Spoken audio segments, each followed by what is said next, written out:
Hello, world, and welcome to the In My Footsteps podcast. I am Christopher Setterland, coming to you from the vacation destination known as Cape Cod, Massachusetts, and this is episode 258. Summer vacation is ending for all the kids out there, but not summer in general. I hope all the kids had a wicked awesome summer. But now it's back to school time, and I will try to kick off your school year with a great fresh batch of radical killer Gen X nostalgia. We're going to kick it off with a look back 40 years ago this week at one of the most important movies of my childhood, Stand By Me. We're going to go way back in the day and look at the original Metroid game for the Nintendo Entertainment System, the very first game I ever defeated in my video game life. In honor of back to school, we're going to have a brand new top 5 that's going to feature the top 5 classes that used to be taught in school, or at least are nowhere near as popular as they used to be.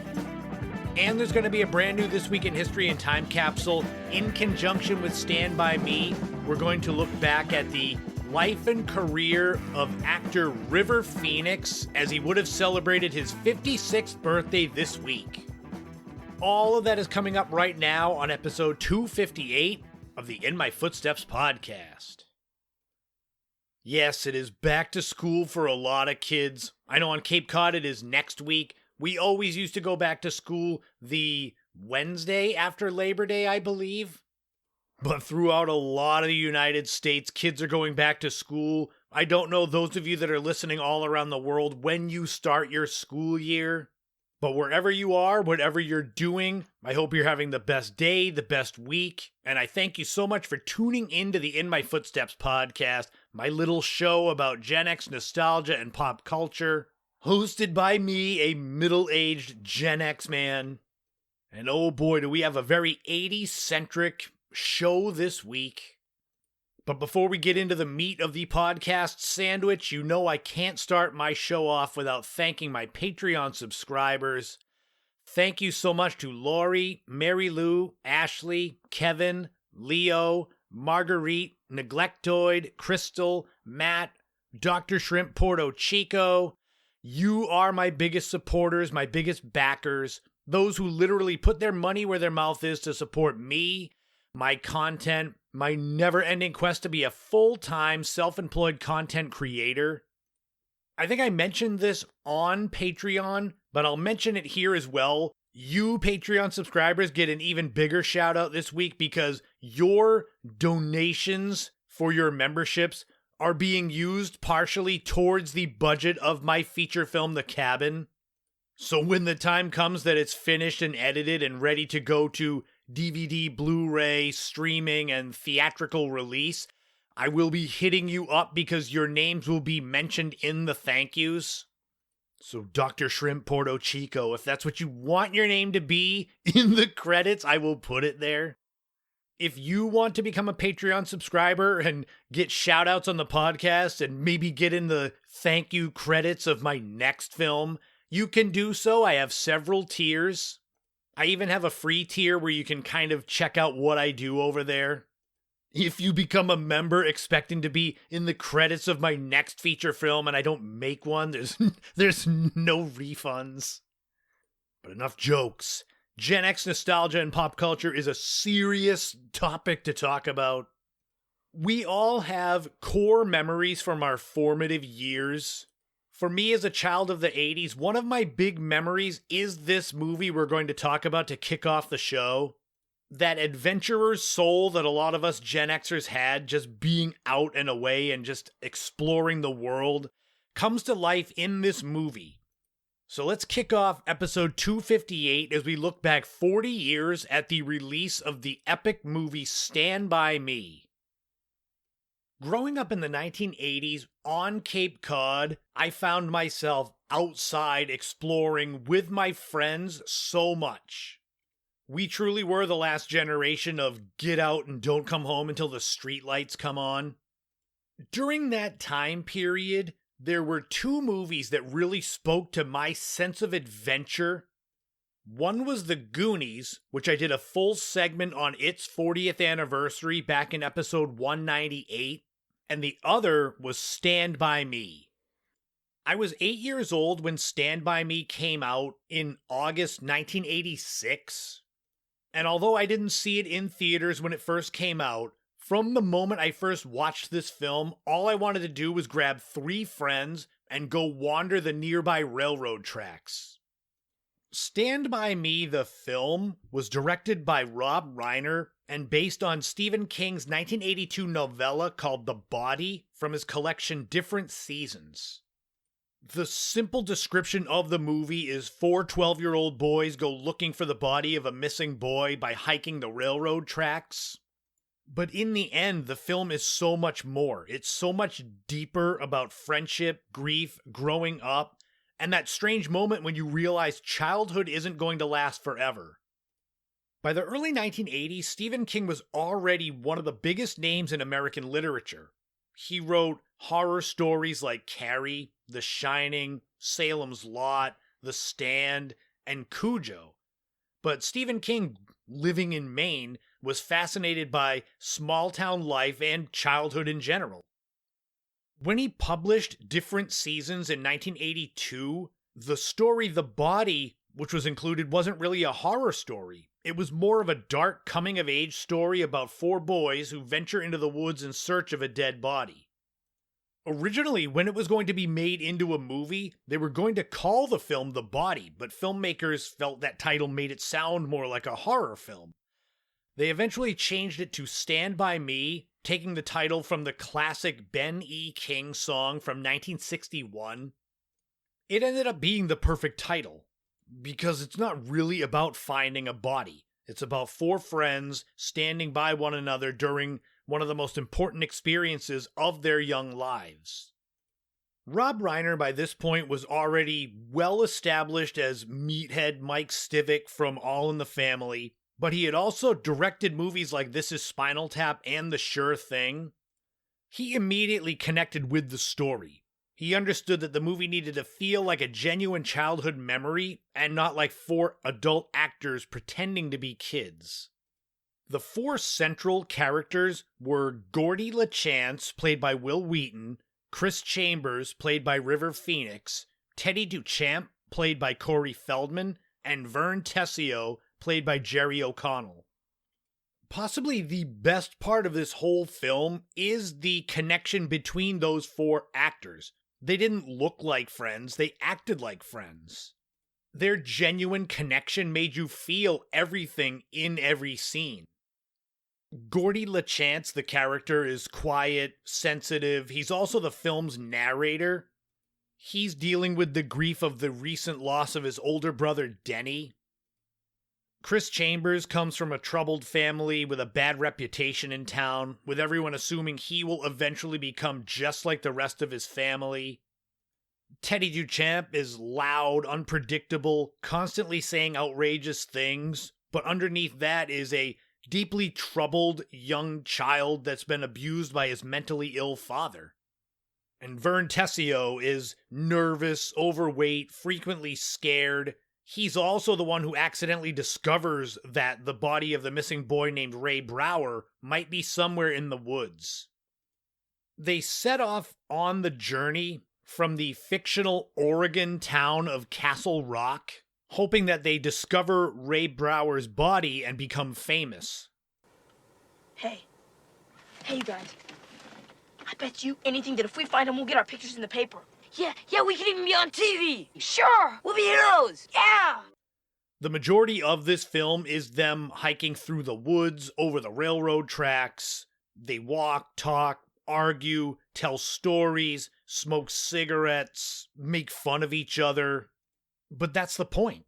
This adventure gives them an excuse to spend time together, and through their conversations, we start to learn who these boys really are. There are so many famous scenes in this movie, like some of my most favorite childhood movie memories. Obviously, the running across the railroad bridge while the train barrels down on Gordy and Vern, that is terrifying. It was filmed on the Lake Britain Railroad Bridge in Northern California.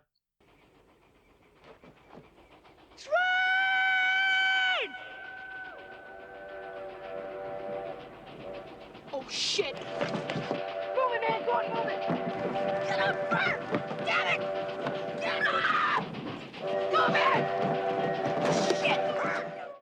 You've got the famous leeches scene where they fall into like that kind of pond of standing water and they all come up with leeches on them, and then Gordy's got a leech down in his crotch.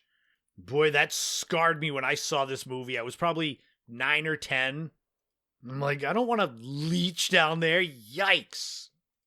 Or, of course, Gordy's famous story about Lardass Hogan, who enters the pie-eating contest, but not before, like, eating horrible things that will upset his stomach. So then he pukes on everyone, and it's just like a fire hose of blueberry pie. Girlfriends barfed on boyfriends. Kids barfed on their parents. A fat lady barfed in her purse. The Donnelly twins barfed on each other. And the women's auxiliary barfed all over the benevolent order of antelopes. And Lardass just sat back and enjoyed what he'd created. A complete and total barforama. It's these stories, these moments, that make it feel like it's really 4 12-year-old boys living an adventure and not a movie. But throughout the fun, adventures, sometimes scary things that happen, eventually the boys find the body, and suddenly the adventure isn't fun anymore. Because throughout the movie, up until that moment, the boys think of Ray Brower's body as kind of this prize. But there they are standing next to a dead child and everything changes. I think it's true that the first time you experience death, it changes something inside of you. When I was 8 years old, me and my sister Kate saw our cat Smokey get hit by a car and killed in front of our house. And I guess, for lack of a better term, it kills the sunshine and rainbows aspect of life. Sure, life is still great and fun and filled with a lot of beautiful things, beautiful people, but once you experience death, it's like you realize there is kind of a finite timeline for everything and everyone. The emotional heart and soul of this movie is the relationship between Gordy and Chris, because Chris knows that everyone expects him to become a criminal just like his family is, and there's this really heartbreaking scene where he's accused of being a thief, even though someone else did it, and he just keeps quiet and takes the blame because he realizes that's his lot in life anyway. And Gordy tells him he's not a bad person, and Gordy confides in Chris that his father basically wished he had died instead of his brother. River Phoenix was only 15 when this movie was filmed, but he gives Chris an emotional depth that was extraordinary. It makes it even sadder when you realize that only 7-8 years later, at 23, he would be dead. Stand By Me was filmed primarily during the summer of 1985, with much of the filming taking place in Oregon, with the town of Brownsville standing in for fictional Castle Rock. The filmmakers wanted the movie to look like a genuine late 1950s, early 60s American town.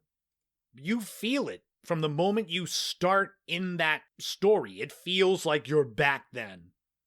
A huge part of it, besides the vintage automobiles, storefronts, clothing, it's the music. You get songs from Buddy Holly, the Del Vikings, the Coasters, the Chordettes, Jerry Lee Lewis, and obviously Ben E. King with Stand By Me. So popular was this movie that the Ben E. King song from 1961 climbed back into the Billboard Hot 100 all the way up to number 9. By this point, Ben E. King had already had 4 top 20 hits as a member of the Drifters, including Save the Last Dance and This Magic Moment. And he had had 5 more top 20 hits as a solo artist, including Stand By Me, the original. But by this point, he had fallen out of the public eye, really, so Stand By Me resurrected his career. On the surface, you can watch Stand By Me and see it as an adventure story. 4 boys sneaking off to go hike miles out of town in the middle of nowhere in search of a dead body. But you notice it, maybe even not after the first watch, but after a couple of watches, that the movie is more about the end of childhood, where the boys leave home as 12-year-old children, They return having seen death, and they all seem and act a little bit different. If you're into the whole Stephen King universe, I highly recommend checking out the series Castle Rock on Netflix. It's 2 seasons, and it's got a lot of Easter eggs from all of Stephen King's books, including the character of Ace Merrill, who in Stand By Me is played by Kiefer Sutherland, being in the show. It was during this movie that I learned what mailbox baseball was, where they're just driving their convertible and just smashing people's mailboxes. Luckily, that is not one of the things from this film that I desired to do. My main thing I wanted to do was seriously take 3 of my friends and hike the railroad tracks. Not in search of anything dead, but just the adventure and freedom, which is kind of interesting because growing up in the mid to late 1980s on Cape Cod, it was quiet and rural, a lot like Castle Rock, Oregon in Stand By Me. At this age, when I saw this movie for the first time, probably 1988, I believe the 3 friends I wanted to go with me hiking the railroad tracks were Matt, Brian, and Sean. But I don't think it ever got beyond anything besides me just talking about it.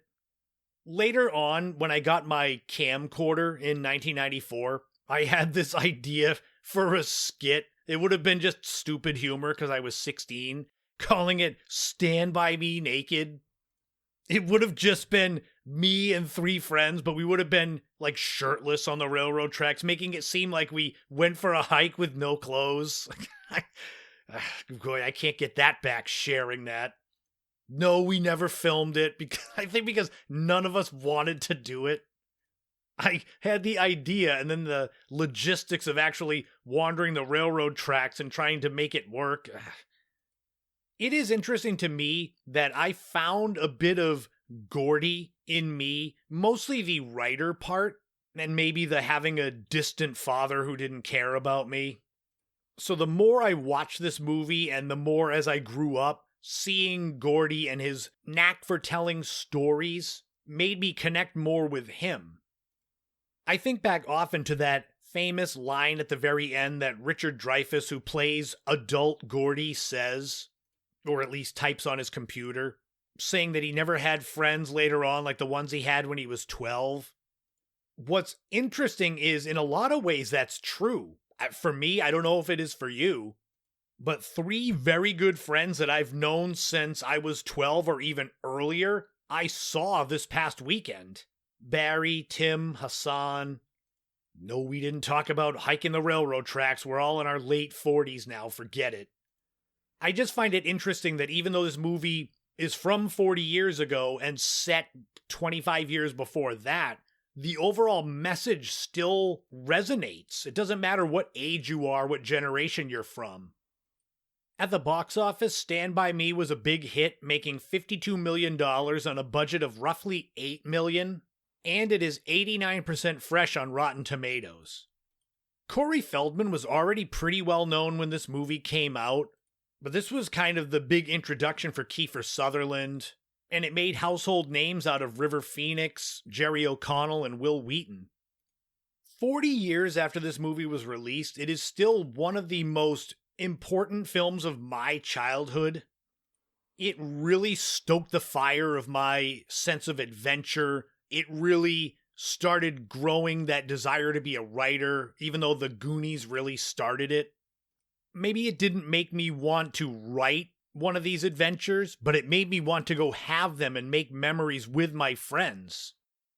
Ultimately, Stand By Me isn't really about 4 boys looking for a dead body. It's about 4 boys discovering that they're growing up and realizing that some friendships won't last forever. And it's just ordinary days, ordinary summers, ordinary adventures, until years later when we look back and realize that those days were anything but ordinary. Because inside all of us, there's a 12-year-old kid remembering the people we once knew, the places we once explored. And that's a big reason why this movie is still so important 40 years later, because in many ways, you don't have friends again like you did when you were 12. So go watch Stand By Me if you haven't seen it before, or if you haven't seen it in years. That is definitely on my itinerary this weekend as the film celebrates its 40th anniversary.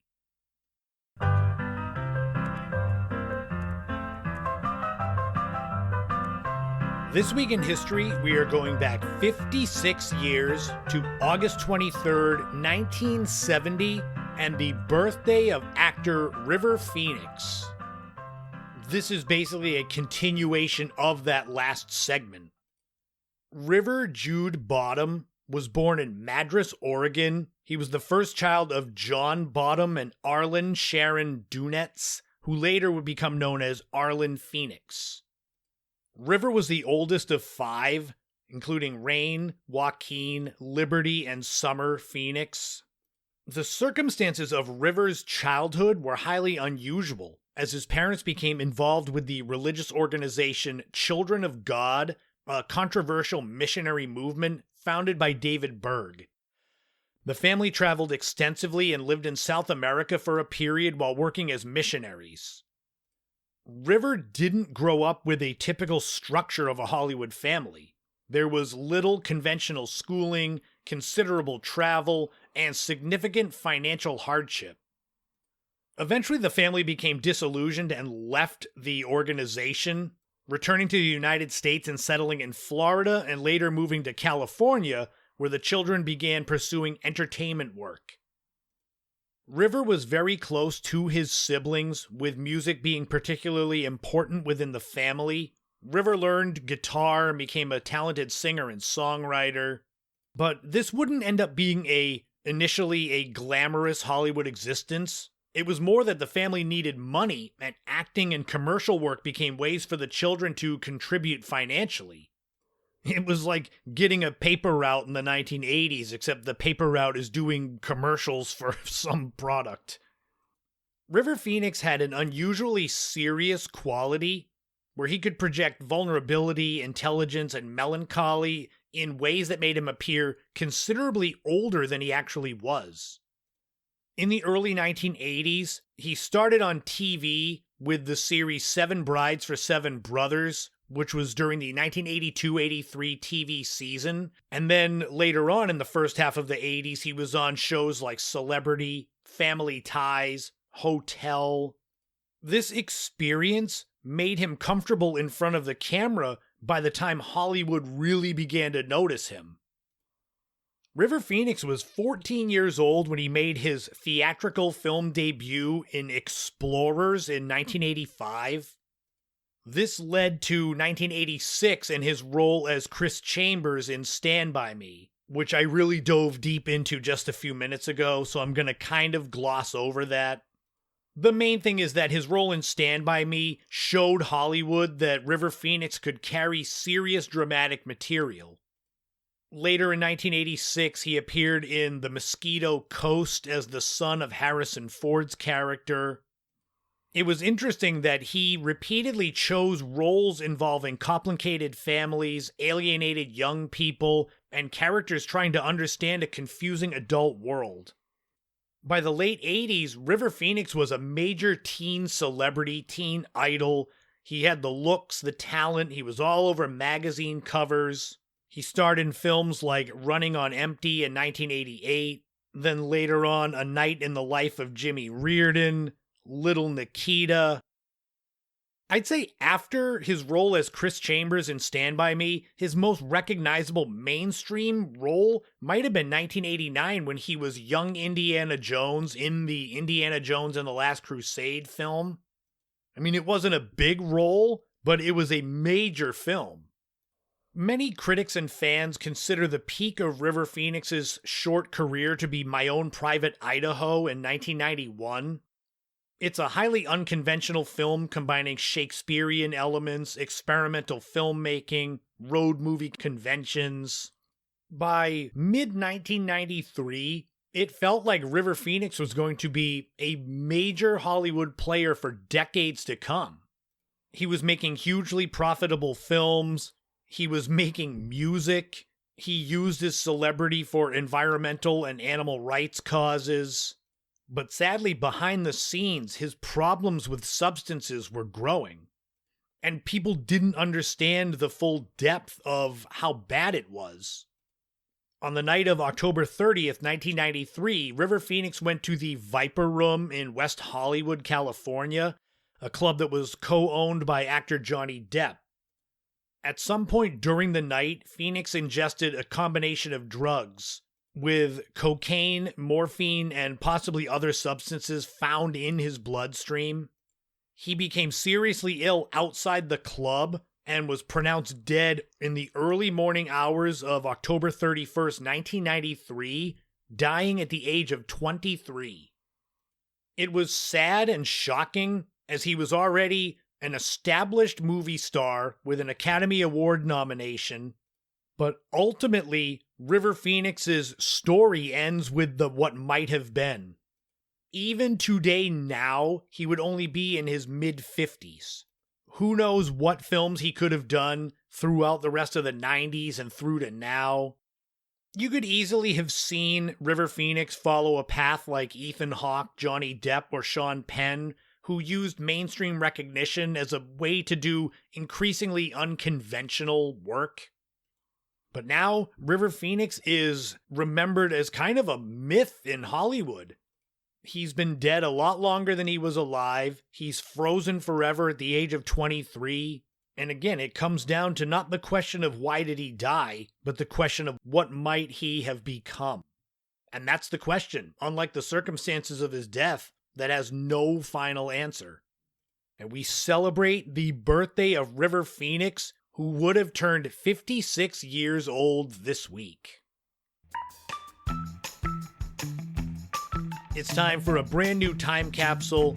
For this, we are going back to the same date, River Phoenix's birth date, August 23rd, 1970. What is going on in the world of pop culture back then? Well, let's find out. The number one song was Make It With You by Bread. This was off of the band's album On the Waters. It was Bread's only number one song, reaching number one for just this week. They would have 5 more top 10 songs in the 1970s, making them kind of a soft rock powerhouse for a little while. The number one movie was Diary of a Mad Housewife, and you could get into the theater with a ticket costing $1.65. This is a comedy drama about a New York lawyer who drives his wife to a nervous breakdown, an affair, and therapy. The movie is 82% fresh on Rotten Tomatoes. I couldn't really find any budget information. It made $6 million at the box office, but was famously criticized at the time by famed comedian Groucho Marx for being an example of dirty entertainment. Lead actress Carrie Snodgrass was nominated for an Academy Award for this role, even though she didn't win. The number one TV show was Hawaii Five-0. This drama show was on for 12 seasons from 1968 through 1980, a total of 282 episodes. It is famous for the Hawaiian scenery, the theme song, the Book 'em Dano line, typically at the end of most episodes. Ironically, there was a remake of this show that came out in 2010, and it was on for 10 more seasons. So in total, the Hawaii Five-0 franchise had 22 seasons and something like 500 episodes. And if you were around back then, August 23rd, 1970, maybe you were a child or a parent getting ready for back to school, looking for some clothes for your child. Well, you're in luck. There's a lot of great deals at Gilchrist's, Boston's bargain basement store. You've got normal things like girls' plaid skirts or boys' sweaters for school. But then you've got stupid things like the inflatable trim belt. $10, you could inflate it, put around her waist or hips, and melt away fat, quote unquote, with an asterisk that says it won't work. And if you're a teenage girl back then, you can enter the Lovable Teen contest. It says, look, you're a lovable teen with exclamation points. selling its Zodiac sleepwear suit. I don't know if it was modeled after the Zodiac Killer at the time. But you've got to hurry in to enter the Lovable Teen contest and win a prize package. For the rest of us, though, that's going to wrap up another time capsule and another This Week in History. But the back-to-school fun does not stop with You're a Lovable Teen contest. Let us dive into a brand new top 5 that are classes that used to be taught in school, or at the very least are not taught in many schools anymore. So ring the bell, school's back in, like MC Hammer would say.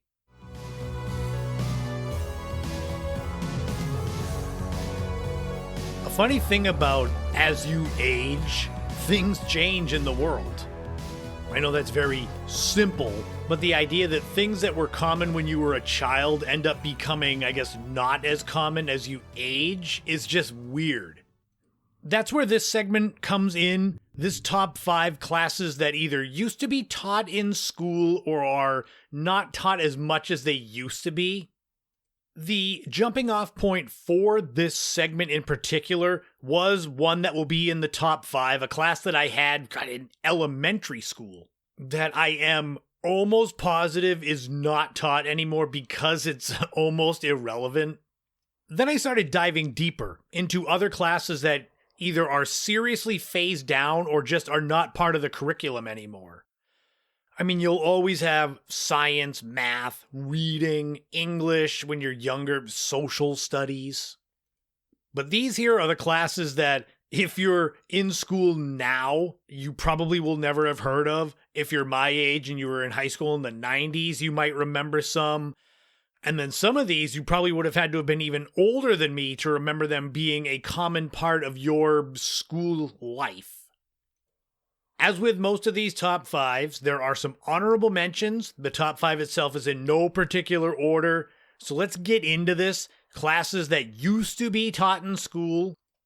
Honorable mentions include mechanical drafting. This is where you're taught how to make blueprints, basically technical drawings. I'm not saying this is not done anymore. It would probably have to be more of a trade school, but this was common mostly from the 1950s through the 1980s. Another honorable mention is shorthand. This class was around for most of the mid-20th century, with it being an elective course. This would have been for secretaries learning how to take quick notes in meetings for their bosses. Improvements in office digital technology in the 80s and especially 90s caused this class to be phased out. Another honorable mention is agriculture, literally a farming class. This was more in the common farming areas, Midwest United States, from all the way back in the late 1890s through most of the 20th century, 70s, 80s.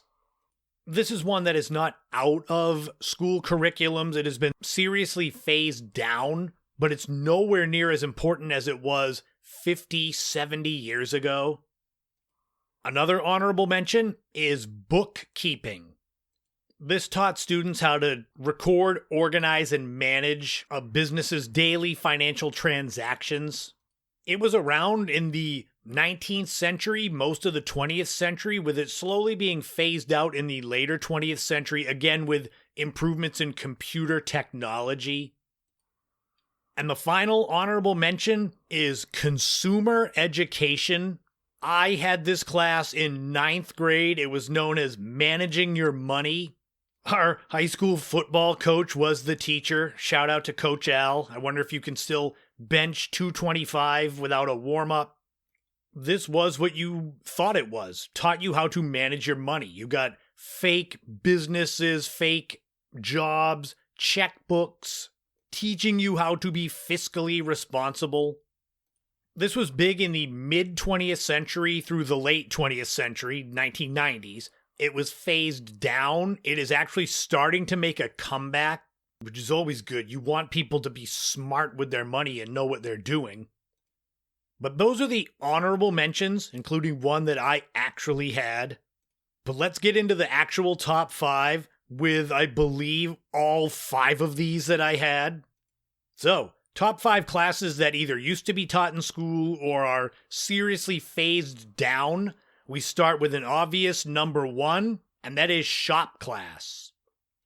This is still important at vocational schools. Down on Cape Cod, we have Cape Cod Tech High School. My nephew Landon went there. They have all of these vocations there. I had a more generic shop class in high school. You had a little bit of woodwork, metalwork. I didn't have auto shop, but we had things like plumbing we had to learn. Obviously, it was kind of like a crash course. You didn't get super detailed. I think I built a corner of a house, a wall section. So we had to frame it, shingle it. We had to put in wiring. We had to put in plumbing.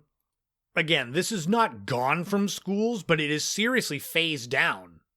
You have to probably go to a vocational technical school, or maybe it's like larger schools in cities. It was mainly phased down during the 1980s and 90s when there was a push for all high school students to go to college. And, sadly, these manual labor vocational tech, they are seen as like a fallback plan, even though you can make a really good money if you can do these. Number 2 is home economics. Home ec was big in the mid-20th century to the later 20th century. This was basic life skills, cooking, family life, textiles like sewing. This would have been seen as a girls' class, but I took home ec in high school, specifically cooking, mainly because you'd make food and get to eat it, so you'd have like double lunch. Changing social ideals, again, that everyone goes to college thing, made this class start to phase down, where, you didn't want to just teach a woman to be a homemaker. That's such an antiquated 1950s idea, but it was still there in the 90s in my school. It is not totally gone, as you can have culinary classes. You probably can find some kind of sewing, textile classes, but there's not as many home ec classes that are there anymore. I think one time in cooking in home ec, I made donuts, and I was so happy I rubbed it in everyone's face. The fact that I made the donuts, not the donuts themselves, I wouldn't waste them. Number 3 is penmanship class. This is the one that started this whole thing off. I had penmanship class in 2nd grade. I learned cursive writing, and that's kind of the running joke in present day, is trying to get younger people to read cursive and see if they can, and most of them cannot. My penmanship teacher was Mr. Moran. He would come in, I don't know if it was once a week or once every other week, but he taught us how to write in cursive. You would get taught how to write clean and neatly, hand movements to do certain letters. What's interesting is when doing my research for this top 5, I found that penmanship class was almost strictly a elementary school type of thing. I guess they figure in high school if you need to be taught how to write, then maybe there's something wrong with the school system. Sadly, this has been phased down because writing handwritten letters doesn't happen as much. Everyone's got tablets, phones with keyboards, or laptops with keyboards. So yes, every now and then I will break out paper and pen or pencil and I will write things out, practice my cursive, just in case it makes a comeback when I'm in my 50s. Number 4 is driver's education. Now, obviously, driver's ed is still everywhere. I see people, student drivers. This is when it was actually a part of your class. It was big in the mid-20th century, 40s, 50s, 60s, and it was phased out, more being pushed towards private driving schools. This is one, I think I had basic driver's ed. I don't think I did driving hours where I actually went out on the road. I think I learned everything in the book, but then didn't actually do driver's ed, like the actual driving. No wonder why it took me 3 times to get my license. I am sure there are still high schools in the United States, around the world, that have driver's ed that you can take even as an elective, but it's nothing like it was in the 80s and 90s. I'm sure when they had those driver's ed cars, or if teachers used their own cars, taking students out, I'm sure it didn't take too many accidents that the students had before the school district was like, maybe we should make this private so they don't crash our cars. And finally, number 5 on the list of classes that used to be taught in school is typing class. Penmanship is gone, typing is gone. This, I'm thinking more of typing as in a typewriter. I had this my freshman year because, yes, back in 1992-93, computers weren't everywhere. You would learn about finger placement on the keyboard so that you could type without having to look down at your fingers, which I still can't really do well. But thankfully there's autocorrect and spell check. Back then, if you misspelled something, you either had to get white out and go over it, or you had to just take the paper out and throw it away.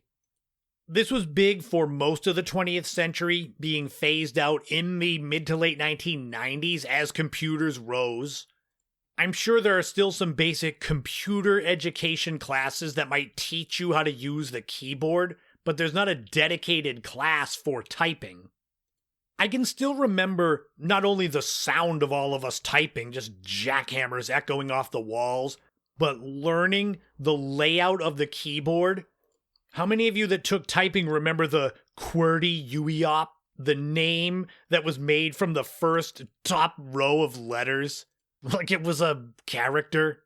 You might even have had paper taped over your keyboard so that you couldn't look down and you just had to type and hope you did well. I was still an honor student freshman, sophomore year of high school, and I was taking typing, managing your money, shop class, so I'm assuming I did well in those. But how about you? Did you take any of these classes in school? It's interesting to think about what is taught in school now that will be phased out in the next 20, 30 years. Because I never thought that you would have high school without shop, home ec, typing, driver's ed. But here we are.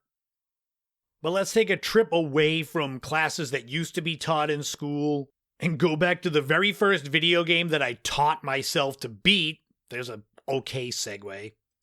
As we look back at the classic Nintendo game Metroid, coming up next.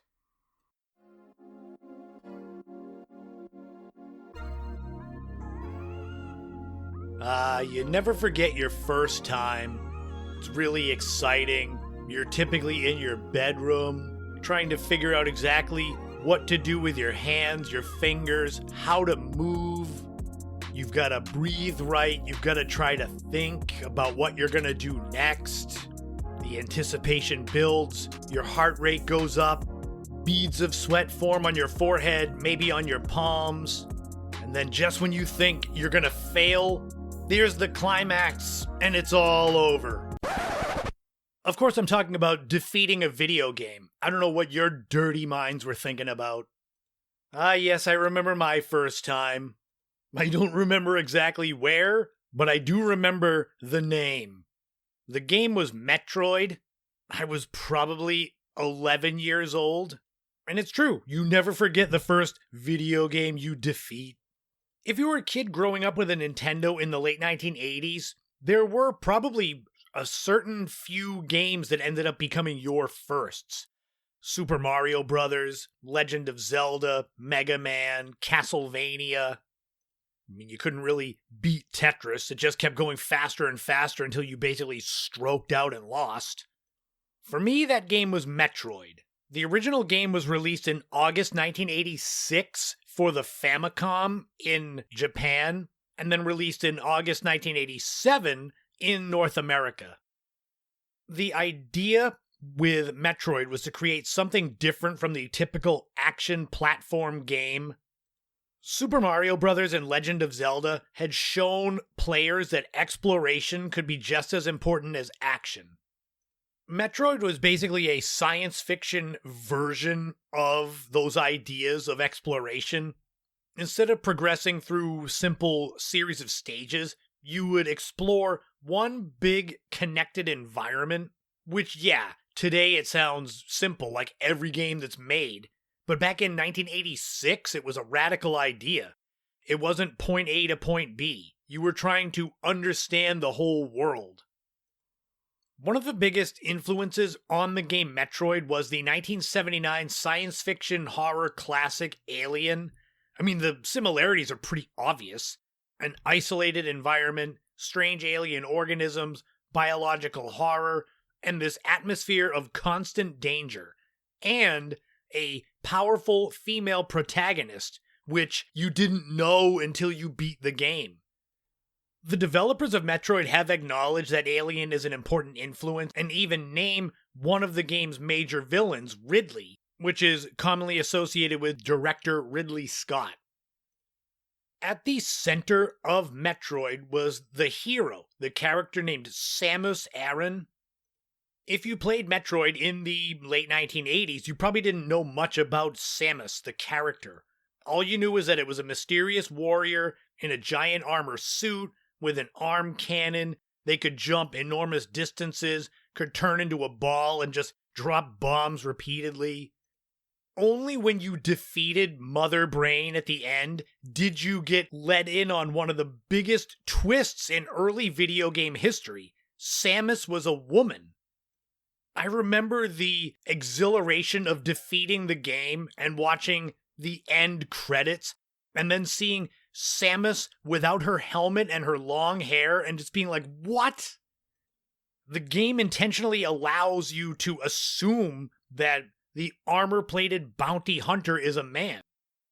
Samus ends up being one of the original female heroes in video games.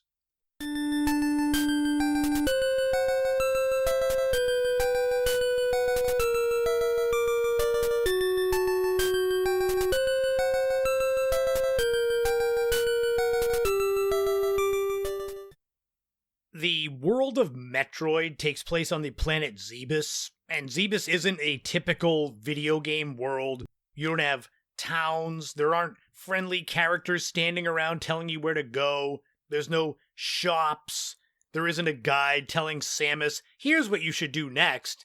It's you just figuring it out as you go.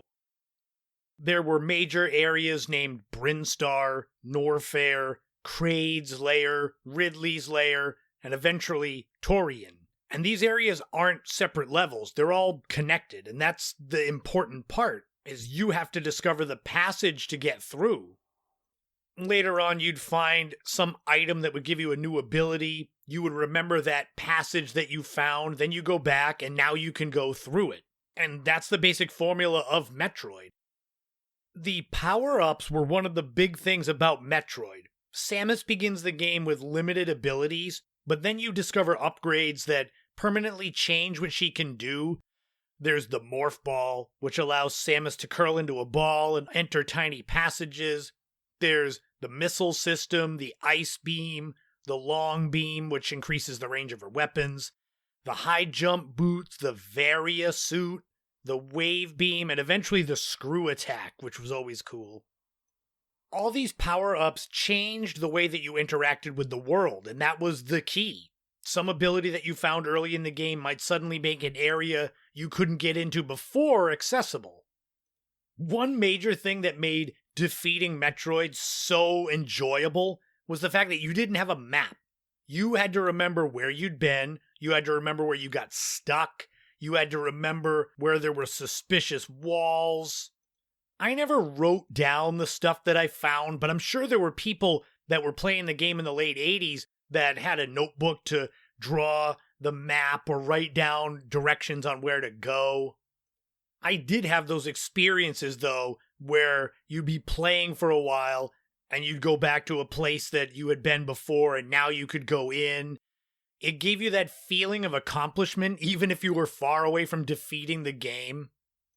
In many ways, Metroid is like the perfect Gen X game because it's like how we lived. There was no map, you just went out and explored and discovered things. It's only when I've gotten older that started to make sense to me. And I'm sure that was just an accidental byproduct. They didn't make it saying, ooh, Gen X kids will love it. But if you were playing this game in the late 1980s, your options were basically take your time, figure it out yourself, maybe call a friend, see if they had beaten the game or beaten that segment, call the Nintendo tip line and waste your parents' money. They'd probably come in and throw the Nintendo away because of that. Or you could wait for a video game magazine to come out. Maybe they'd have tips. That's why it was so much better to figure it out for yourself.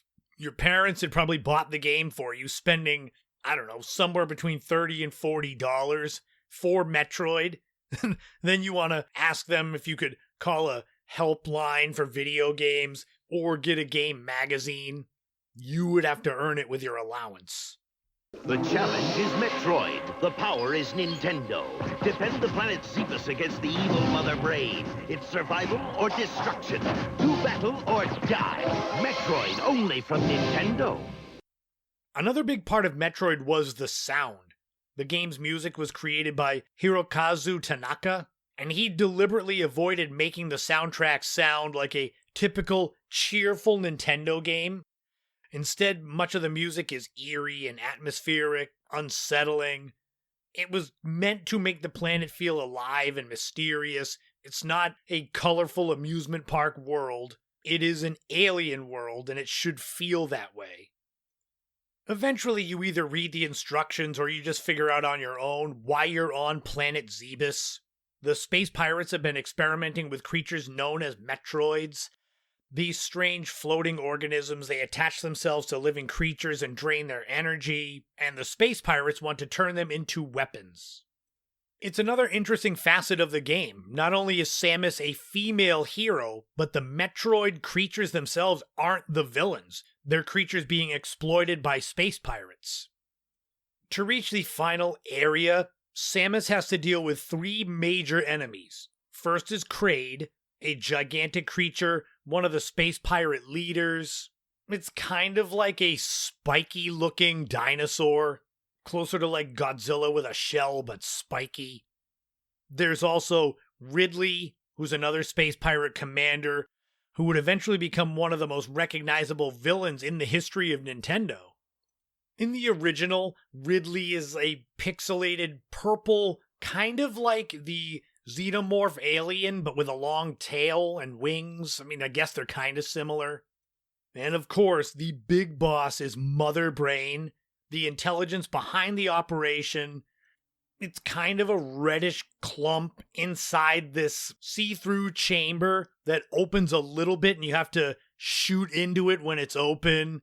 The boss fight at the end, it's not that difficult compared to other games that would come along. But it is a major accomplishment. I would just kneel and do like the rolling, turn into a ball by the opening and just keep dropping bombs. And eventually that's what I did to defeat Mother Brain.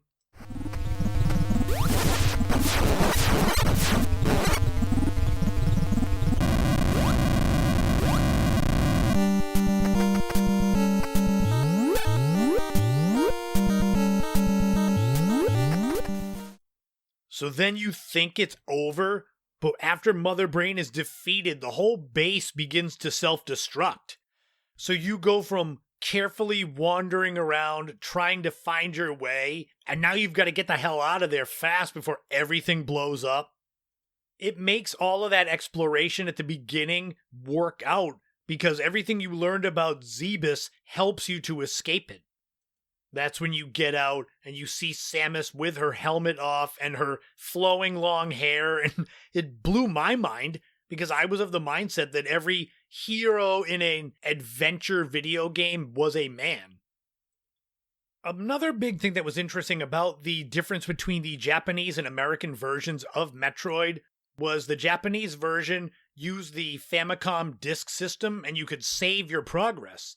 The American NES cartridge, you got a password, so when you finished playing, you received a strange series of characters, you'd write it down and enter it later, and the game would reconstruct your progress. This was where, in the late 80s, early 90s, that Metroid and other games became famous because players discovered that certain unusual passwords could produce strange effects. The most famous password hack, I guess, was Justin Bailey. That was what you typed in.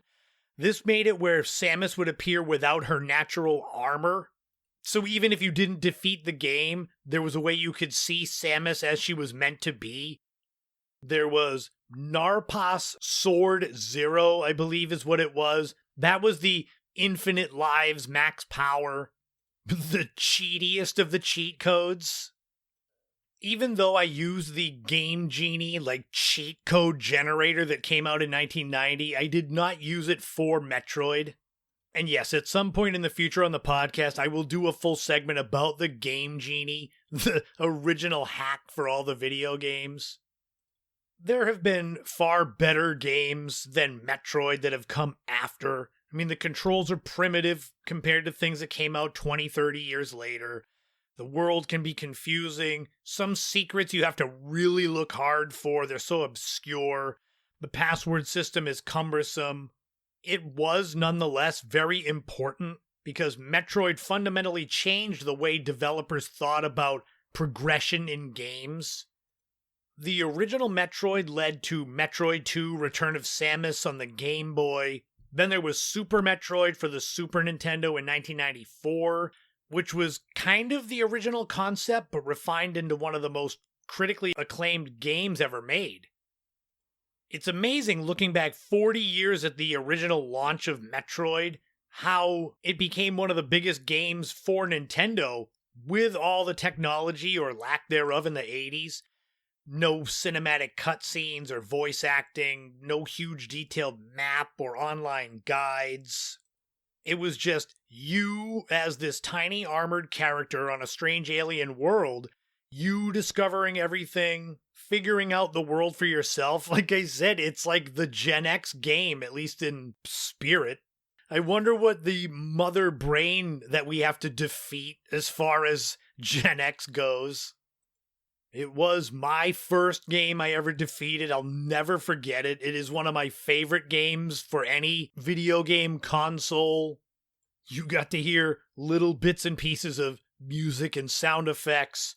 That's a big reason why 40 years later, we're still talking about Metroid, is how unique it was compared to things that came before, for sure, and even after. And if you're wondering, on retrogames.cz, they do have the original Metroid and Super Metroid, so get over there and play. I'm putting the link in the podcast notes. But until next week, that is going to wrap up episode 258 of the In My Footsteps podcast. Thank you for tuning in. Thank you for making it to the end. Happy back to school for anyone that's going back to school this week, or the parents that are celebrating getting the kids back on the bus. Next week, the podcast train keeps on rolling with episode 259. It is everything pop culture for the year 1971. TV, movies, music, inventions, celebrity birth deaths, famous commercials, weird and funny news stories. This will be the 6th one in the series of the years in pop culture that I'm going to do from 1960 to 2005. I've done 1966, 1984, 1985, 1999, and 2001 so far. So that'll be coming up next week, 1971, the year in pop culture. The week after is going to be mixtape number 5, all of the Blink and You'll Miss It retro segments, as I will be on location finishing up shooting my film The Cabin. I figured with 12 to 16 hour filming days, I'm not going to have a lot of time to record a proper podcast. It would be just me complaining about how long the days were and falling asleep while recording.